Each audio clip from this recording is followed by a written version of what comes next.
दोस्तों नमस्कार, मैं प्रफुल्ल कोलख्यान। आपसे अनुरोध है कि कृपया इस वीडियो को देखें, कार्यक्रम को पसंद करें, लाइक करें और दोस्तों के बीच में से साझा करें। चैनल को जरूर सब्सक्राइब करें। आप देख रहे हैं फंडामेंटल इंडिया। दोस्तों अभी अभी एक अच्छी खबर आई है कि युद्ध विराम हो गया, यानी कि ईरान और इजराइल के बीच में जो युद्ध संघर्ष जारी था, जो युद्ध जारी था, उस युद्ध में अब एक तरह की रोक लग गई। ये खबर आ रही है। इस खबर के पीछे की कहानी क्या है? इस खबर के पीछे की कहानी ये है कि अमेरिका के जो राष्ट्रपति हैं डोनाल्ड ट्रंप महोदय, उन्होंने सीज फायर की घोषणा कर दी है और उन्होंने ये कहा कि सभी पक्षों से सहमति के बाद ये बात की गई है। अब भीतर की बात क्या है यह तो पता नहीं, लेकिन ईरान की तरफ से इस तरह के संकेत आ रहे हैं कि अभी उसके सैन्य अधिकारियों ने कुछ फैसला नहीं किया है। यानी कि फैसला नहीं किया है तो फैसला करेंगे और इसकी क्या स्थिति बनती है ये वो बताएंगे, वो देखेंगे। तो फैसला उनके करने और नहीं करने के बीच में जो स्थिति उत्पन्न है वह हम समझ सकते हैं कि ये एक कूटनीतिक स्थिति है। तो कूटनीतिक स्थिति के पीछे की जो भूमि होती है, तो उस भूमि के चलते जो समझ बनती है वह बन रही है। पत्रकारों में जो वहां से रिपोर्ट कर रहे हैं वह भी इसकी अलग अलग व्याख्या कर रहे हैं, लेकिन कुछ सवाल हैं जो जनता के मन में है। आखिर यह युद्ध शुरू क्यों हुआ था? यह युद्ध शुरू हुआ था कि ईरान पर परमाणु कार्यक्रम को परमाणु हथियार बनाने का आरोप लगा था कि ईरान परमाणु हथियार बना रहा है। अब सवाल यह तब भी था, आज भी है कि जब देश, दुनिया के अन्य देश भी अपना परमाणु हथियार बना चुके हैं या बना रहे हैं, तो फिर ईरान पर ही यह रोक क्यों हो? और यह कोई मुद्दा नहीं था। अब इनका कहना ये कि उन्होंने ईरान की परमाणु क्षमता का नाश कर दिया है और वो क्षमता अब नहीं है उसके पास। तो सवाल यह उठता है कि अगर वो क्षमता नहीं है तब फिर इनकी स्थिति, परमाणु हथियार की स्थिति का क्या होगा? लेकिन ईरान तो यह भी नहीं मान रहा है कि उसकी क्षमता में किसी प्रकार का ह्रास हुआ है। असल में ये पूरा खेल जो है वो बड़ा विचित्र मोड़ लेता जा रहा है या लेता गया है। अब वो कह रहे हैं कि नहीं, विजय गाथा अपने लिखने की स्थिति में है और फिर इस बात को जोड़ेंगे कि हमने युद्ध रुकवा दिया। अमेरिका तो बाकायदा इस युद्ध में शामिल था। इतिहास इसे कैसे लिखेगा? इतिहास को अगर लिखना होगा तो क्या इसे इजराइल ईरान युद्ध के रूप में लिखेगा या इजराइल ईरान अमेरिका के युद्ध के बीच में लिखेगा? अमेरिका तो पूरी ताकत के साथ इजराइल के साथ खड़ा हो गया था।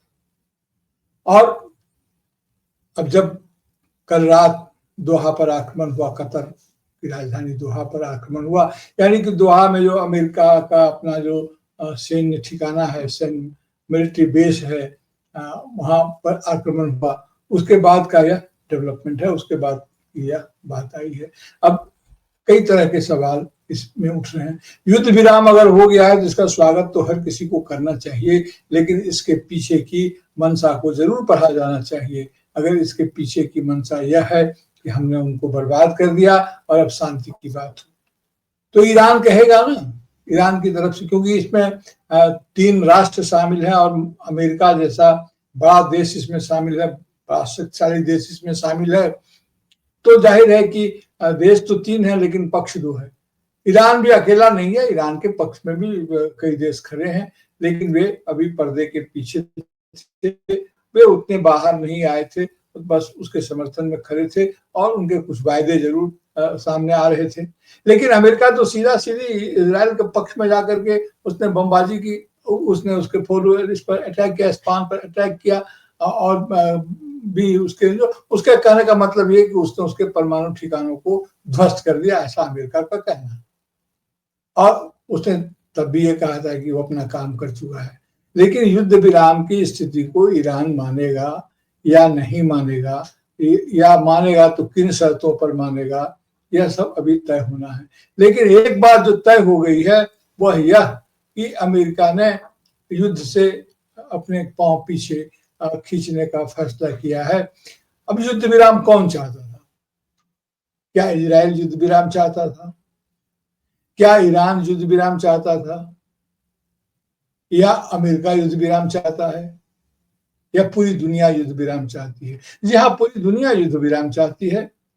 मुझे तो लगता है कि जिस तरह से इस युद्ध के विरुद्ध लोग खड़े हो गए थे, और हम जैसे लोग तो लगातार कह रहे थे कि ये मामला युद्ध का नहीं है, आपस में शांति से इसकी बात करके इसका हल निकालना चाहिए।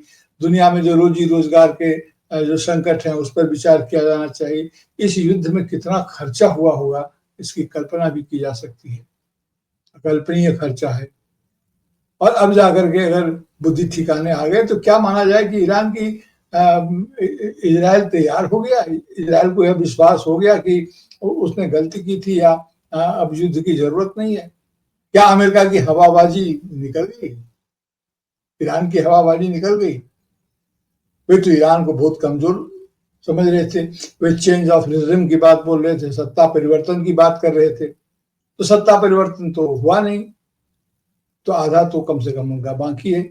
और वे कह रहे थे कि जो अगर आप राष्ट्र को महान नहीं बना सकते हैं तो आपको हट जाना चाहिए, आपको लोग हटा देंगे।